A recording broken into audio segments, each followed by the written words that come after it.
Morris POV. Sa mga araw na dumaan ay may mga pagbabago na kay Ashley. Masasabi ko na kahit papaano ay maayos na siya. Nakikita na namin ang maganda niyang ngiti. At ginagawa rin namin ni Arcus ang lahat para lang hindi niya maramdaman na mag-isa siya. Nakasama niya kami at wala siyang dapat ikatakot. Kahit pa palagi akong ginugulo ni Jesusa, hindi ko siya binigyan ng pagkakataong makausap si Ashley. Kahit pa siguro nagsisisi na siya, si Ashley ang dapat magsabi kung handa na ba siyang makausap ulit ang mami niya. Doon namin malalaman na magaling na siya kapag hiniling na niya sa amin. Pero sa ngayon hindi pa rin talaga pwede. Malaking tulong rin kay Ashley ang alaga niya. Nakakatuwa lang dahil hands-on rin siya sa aso niya. Si Arcos naman ay medyo okay na rin pero work from home na lang siya. Laging pumupunta dito ang sekretary niya. Wala naman akong choice kung hindi pakiharapan siya. Dahil trabaho naman ang pinunta niya dito. Miss Mori, ako na po dyan. Sabi niya sa akin habang naghahanda ako ng merienda nila. Okay lang, kaya ko naman to. Sabi ko sa kanya habang seryoso sa ginagawa ko. Miss Mori, sorry pala. Alam ko na nasaktan ka pero sumunod lang ako sa utos ng boss ko. Wala kaming ginawa ni Gov. Pinalabas lang namin na meron kaming ginawa. Sabi niya sa akin. Thank you for telling me and for clarifying this thing to me. Sabi ko sa kanya. Ayaw ko po kasi na may naiinis sa akin, sabi niya. Sorry, hindi ko kasi. Okay lang, I understand naman. Nakangiting sabi niya sa akin. Sorry if you feel na naiinis ako sa'yo. To be honest, naiinis talaga ako sa'yo dahil akala ko kasi nag-cheat sa akin si Tanders. Sabi ko sa kanya. Wala rin namang sense kung magsisinungaling ako sa kanya dahil totoo naman na naiinis ako sa kanya tuwing nakikita ko siya. I heard her soft chuckle. Ikaw lang ang narinig ko na nagsabi ng ganyan kay Gov. Kasi ang mga ibang girls patay na patay sa kanya. Sabi niya sa akin. How about you? May boyfriend na ako at mahal na mahal ko. Ayaw ko kay Gov kaya sa'yo na lang siya. Natatawa na sagot niya. May babae rin pala na ayaw sa kanya. Natatawa rin na bulalas ko. Gwapo at mabait si Gov pero mas gwapo sa paningin kong secret boyfriend ko. Sagot niya sa akin. Okay lang ba kapag nasa secret relationship? Tanong ko sa kanya. For me, oo kasi may privacy. Hindi naman kasi lahat ng relasyon kailangan na nakapublic. Mas okay para sa akin ang secret relationship as long as masaya naman kayong pareho. Sagot niya sa akin. Yeah, you're right. Sang-ayon ko rin sa kanya. Kailangan kasi mag-agree kayong dalawa sa secret relationship. Thank you. Aliyah, sagot niya sa akin. Miss Aliyah, nakangiting sabi ko, dalhin ko na muna to sa labas. Paalam niya sa akin. Okay, saad ko sa kanya. Naiwan na ako mag-isa dito sa kusina. Hindi rin naman ako tumagal sa kusina dahil pumasok ako sa loob ng room ni Ashley para magdala rin ng snacks niya. Nakaupo siya at may ginagawa sa study table niya. Nilapag ko sa tabi niya ang dala kong merienda. Baby, snacks ka na muna, sabi ko sa kanya. Thank you, mommy, sabi niya sa akin habang patuloy sa ginagawa niya. Nagda-drawing pala siya, pero kumunutang noo ko sa drawing na ginagawa niya. Alam kong ibig sabihin ng drawing niya pero gusto ko pa rin na itanong sa kanya. Baby, what's this? Family po natin. This is daddy, this is you, and this is me. Nakangiti na sagot niya sa akin. How about this? Malumani na tanong ko sa kanya sabay turo ng isa pang drawing niya. She's the witch, sagot niya sa akin at nilagyan ng X ang drawing niya. Baby, listen to me. No matter how bad your mom is, she is still your mom. Alam ko na mahirap to sa'yo pero alam ko na maintindihan mo rin ako balang araw. Darating ang araw na magkakabati kayo ng mami mo. Mas masarap sa pakiramdam na wala kang galit sa puso mo. Dapat ba patawarin ko na kagad siya ngayon? Baby, forgiving really takes time. Dapat rin na pure ang pagpapatawad natin sa tao. Huwag mong pilitin dahil mas mahirapan ka lang. Kasi hindi mo namamalayan na pinatawad mo na pala siya. Paano ka kapag naging okay na kami ni mommy? Tanong niya sa akin. Paano na ako? Ikaw ang makakasagot niyan. Nakangiti na sabi ko sa kanya. Ikaw pa rin ang mami ko. I love you, mommy. Malambing na sabi niya sa akin. I love you, baby ko. Malambing na sabi ko at niyakap ko siya. How about me? Hindi niyo ba ako isasali sa yakap na yan? Biglang tanong ni Arcus na ngayon ay kapapasok lang dito sa silid ng anak niya. Tumawa kaming dalawa ni Ashley. Niyakap naming dalawa si Arcus dahil alam naming mahirapan siyang yakapin kami. Hindi ko talaga inakala na darating ang araw na to na magiging okay kaming tatlo. Natakot ako noon dahil akala ko hindi ako matatanggap ni Ashley. Pero wala pala akong dapat na ikatakot. Pinauwi na pala ni Arcus sa mga kasama niya kanina. At ngayon ay kumakain kaming tatlo ng snacks.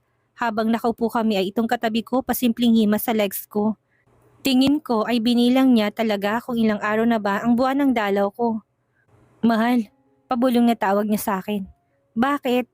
Tapos na ba? Tanong niya sa akin. Hindi pa, sagot ko sa kanya. Pero pang 8 days na ngayon, sabi niya pa sa akin. Bilang na bilang po talaga, Gov. Pabiro na sabi ko sa kanya. Of course. Nakangising sabi niya sa akin. Mommy, ano pong binibilang ni Daddy? Biglang tanong sa akin ni Ashley. Yung mga uban niya, baby. Natatawa na sagot ko. Uban po? White hair, baby. Natatawa na sabi ko. White hair po? Meron po ba siyang white hair? Di ba po ba sa matanda lang po yun?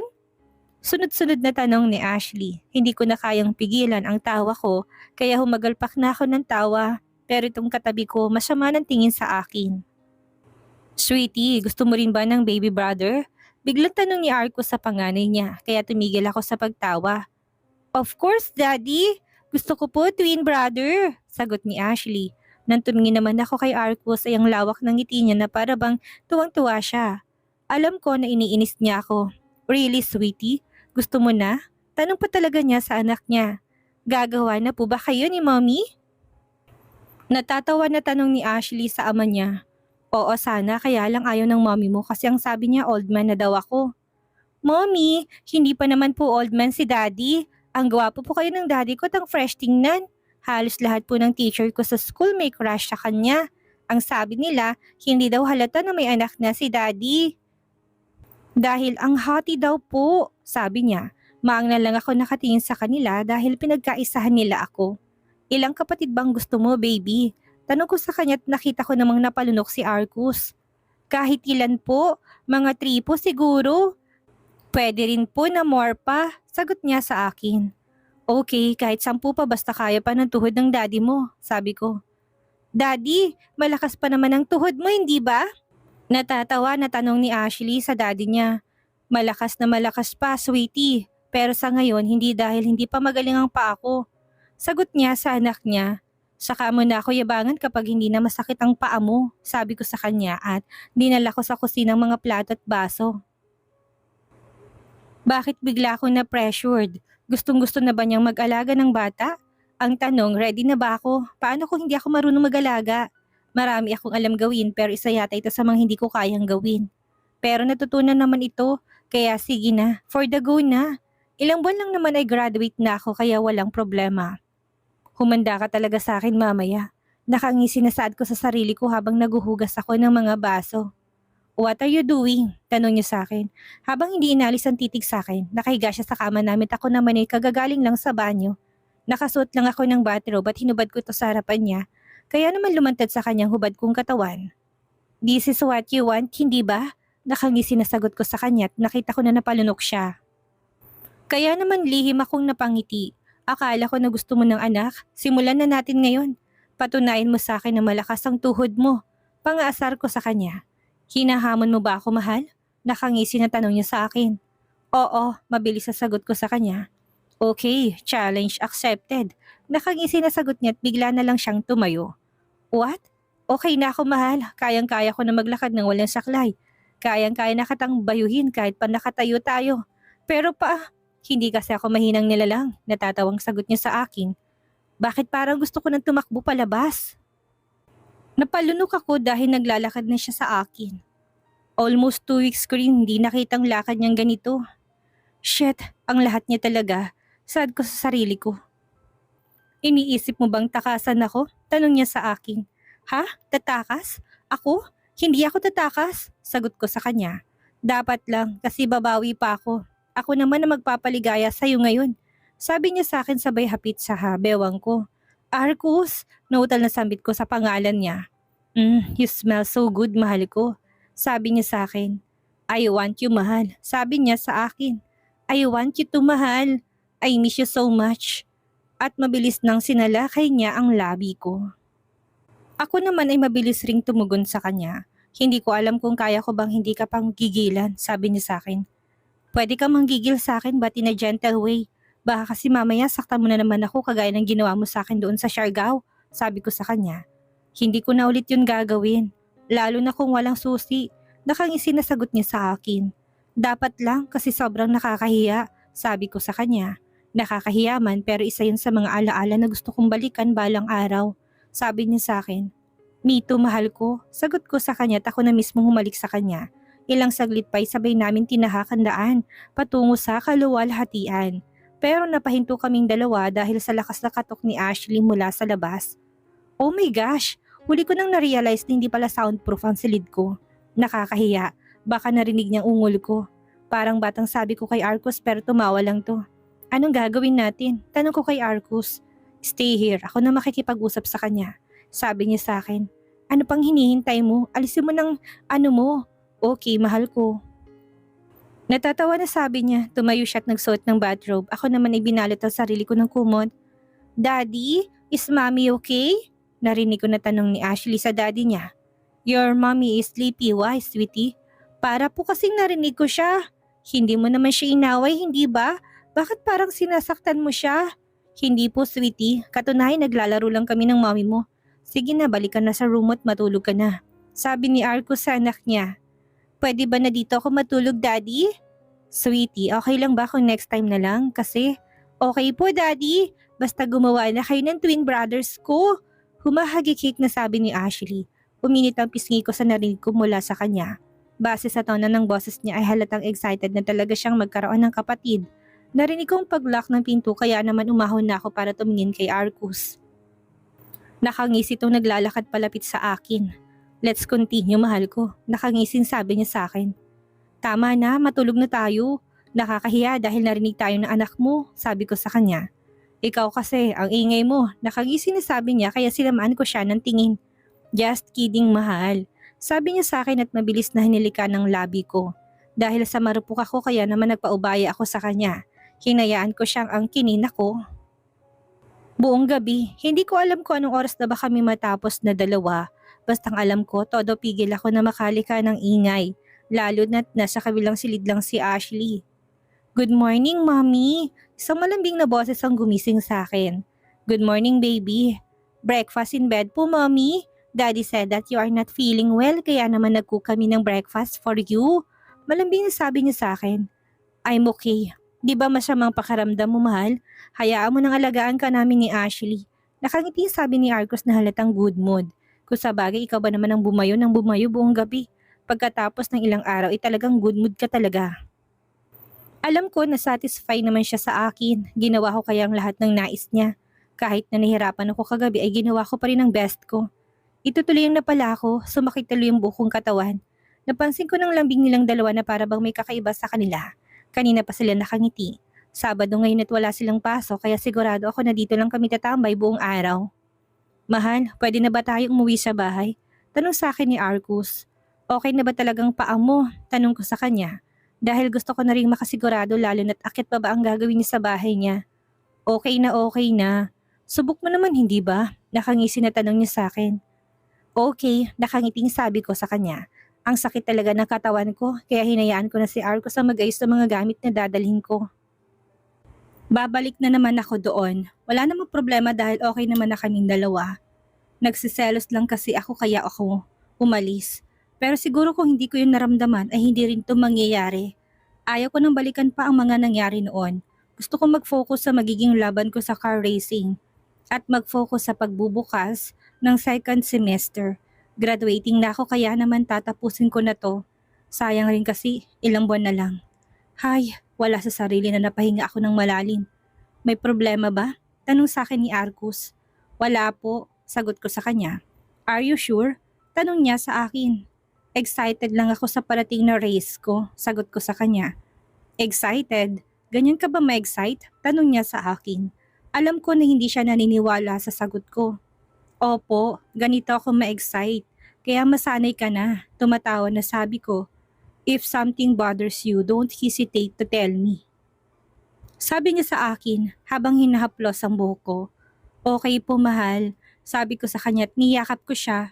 Nakaupo ako sa kama ko at nakatayo kasi siya sa harapan ko. Nang matapos na niyang ayusin ang mga gamit ko, ay lumabas na kami. Sakto dahil dumating na rin sila Kuya Mark. Nauna na sila sa amin dahil sa kabilang sasakyan sila. Kami namang tatlo ang magkakasama. Si Arcos nang nag-drive dahil ayaw niya daw akong mapagod at okay na raw siya. Dumaan na muna kami sa drive-thru dahil gusto ni Ashley ng fries. Habang nasa daan kami ay inaantok ako kaya naman natulog na muna ako. Nagising ako na dito na sa silid niya, na-miss kong kwarto niya. Bumalik sa alaala ko mga kalokohan ko noon. Noong bago pa lang ako dito at inaakit ko siya, bumukas ang pinto at pumasok siya. Nakangiti siya sa akin at mabilis na sumampas sa ibabaw ko. From now on, this is also your room, sabi niya sa akin. Okay lang kaya kay Ashley na magkatabi na tayong matulog? Tanong ko sa kanya habang nakangiti ako. Of course, mas gusto niya na magkatabi tayo. Sagot niya sa akin. Ano kaya sinabi mo sa kanya kaya siya pumayag? Natatawa na tanong ko. Isa lang naman ang gusto niya, ang bigyan natin siya ng kapatid. Nagtatawa na sagot niya sa akin. Galit ka ba talaga sa akin nung nalaman mo na gumamit ako ng pills? Tanong ko bigla sa kanya. Oo, pero naisip ko rin na tama ka. Kasi mas lalong mahirap kung nabuntis ka tapos may problema pa ako nun kay Ashley. Baka hindi kita naalagaan. Malungkot na sagot niya sa akin. I'm sorry, hindi pa naman kasi ako ready tapos feeling ko wala namang patutunguhan ng relasyon nating dalawa. Kalimutan na natin mahal ko. Tapos na yon. Maging masaya na lang tayo ngayon. The dinner is ready kaya bumaba na tayo. Nakangiti na sabi niya sa akin. Ngumiti naman ako sa kanya at tinalikan ko siya sa labi.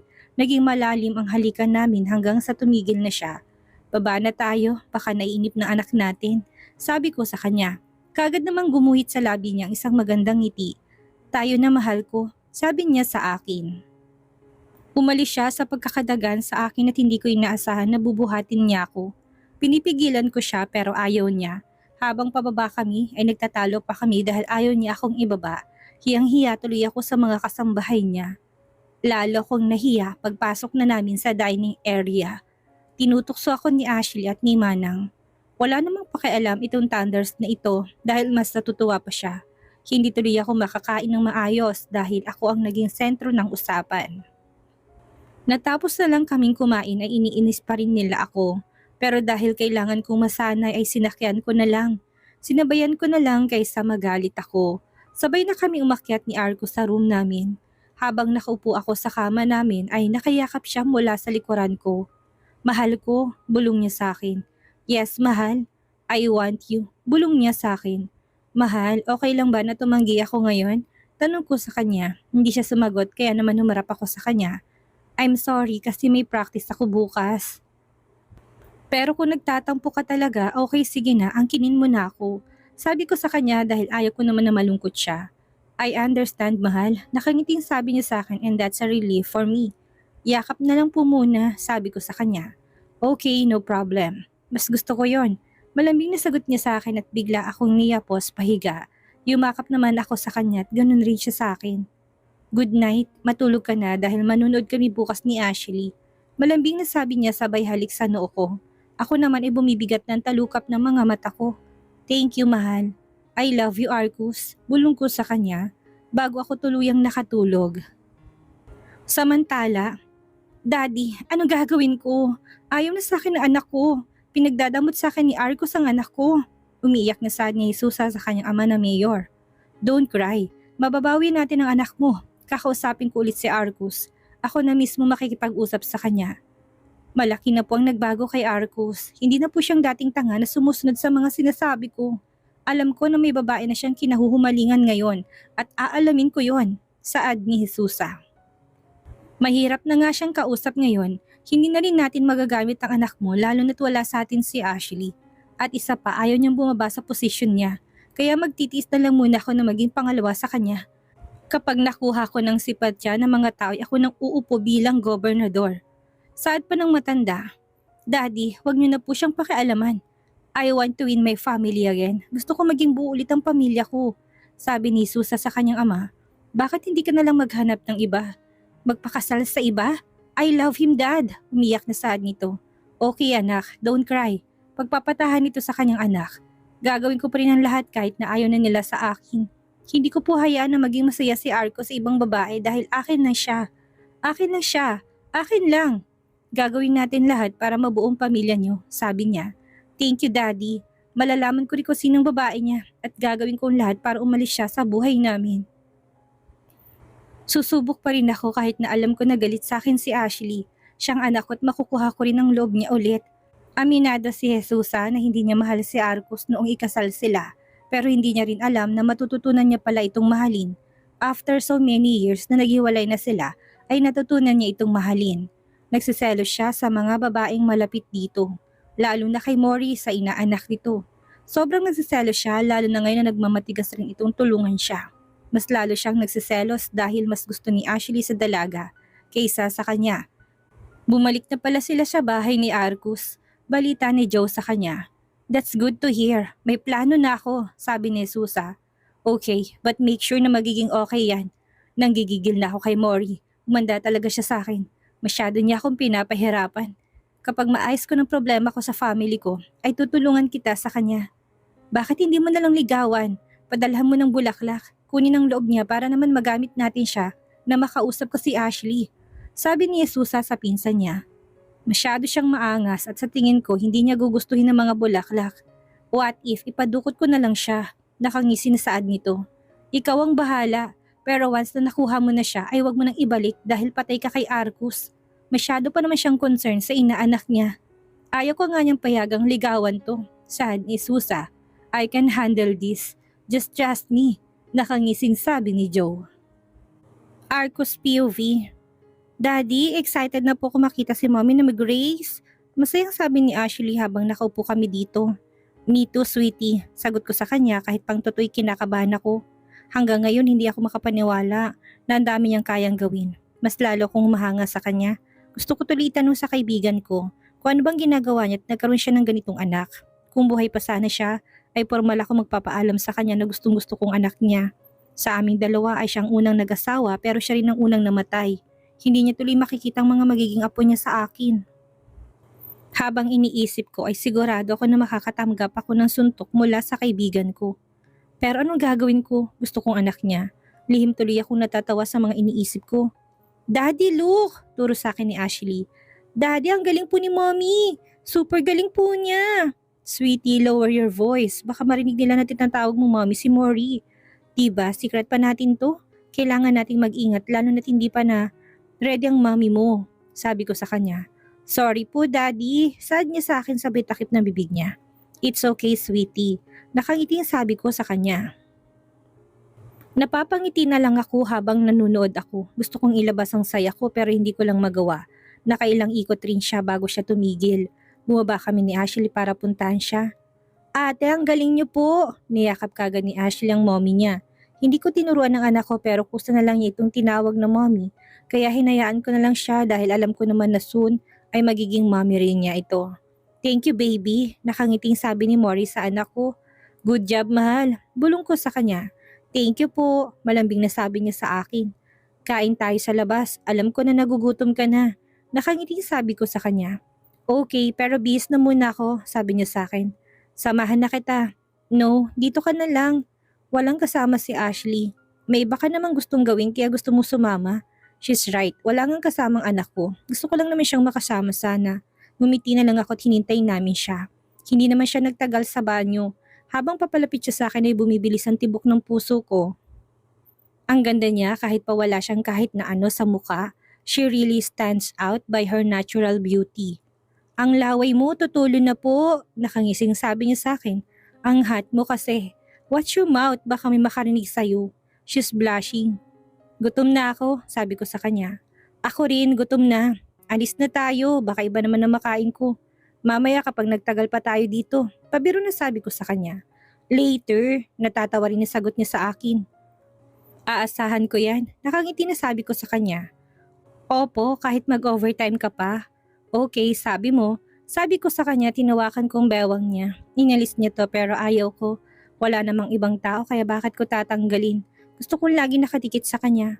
Nagmaneho na ako papunta sa favorite restaurant namin ni Ashley. Gustong gusto kong pasayahin ang anak ko. Alam ko na kinakaya niyang lahat para hindi ako mag-alala sa kanya. And I'm very thankful to Mori kasi lagi siyang nasa tabi ng anak ko. Siya nag-aalaga sa akin at siya rin naman ang naging ina ni Ashley. She's a really nice woman. Nasa kanya ng lahat ng hinahanap ko sa isang babae. Wala siyang kaarte-arte. Daddy, thank you. Malambing na sabi ng anak ko dahil masaya siya na dito kami kakain. Sa VIP room kaming tatlo at habang hinihintay namin ang pagkain ay nagpaalam na muna kung lalabas ako. Arcus, napalingon ako dahil may tumawag sa akin habang papalabas ako sa banyo. Jesusa, can we talk? Tanong niya sa akin. Wala tayong dapat pag-usapan. Sabi ko sa kanya at akmang tatalikod na ako. Ganyan ka na ba? Ganyan ka ba? Kawalang puso. Pinagkakait mo sa akin ang anak ko. Umiiyak na tanong niya sa akin. Stop this drama. Kung ikaw lang rin naman ang may gawa, bakit ko nilala yung anak ko? I'm just protecting my daughter against you. Sa tingin mo ba maniniwala pa ako sa drama mo? No, hindi na. Hindi na kahit kailan. Sabi ko sa kanya. It's just a mistake. Mistake again? Wala ka na bang ibang alam sabihin ko hindi yan? Masakit ba? Masakit ba na mag-isa ngayon? This is the consequences of your action. Of your decisions. Kapag sigurado na ako na nagbago ka na at pag-umuling ng anak ko, baka sakaling pumayag ako na kausapin mo siya. Sabi ko sa kanya habang pinipigilan kong galit ko. Sasabihin ko kay Mori ang totoo, malalaman niya. Malalaman niyang lahat, biglang sabi niya sa akin. Ano kaya sinasabi ni Susan na sasabihin niya kay Mori na tila banta niya kay Arcus? Matuloy kaya ang masamang plano ni Joe na pagdukot kay Mori? Yan ang ating aalamin sa susunod nating kabanata.